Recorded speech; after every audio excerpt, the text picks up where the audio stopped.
એ બધી માહિતી કદાચ હમણાં પ્રધાનમંત્રી શ્રી નરેન્દ્રભાઈ મોદી જાપાન જઈને આવ્યા અને ક્વેડની મોટી મીટિંગ થઈ અને ઘણા બધા અગત્યના નિર્ણયો થયા.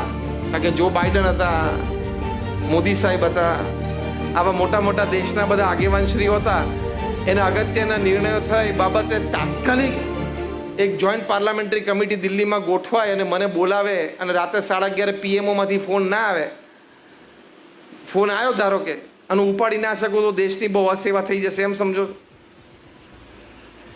તારા જેવા એમની પાસે 140 કરોડ છે, તું સુઈ જા.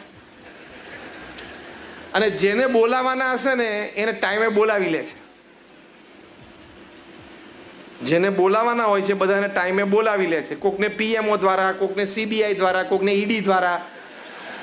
જેને બોલાવાના હોય છે ને બધાને ટાઈમે બોલાવી લે છે. તું સુઈ જા.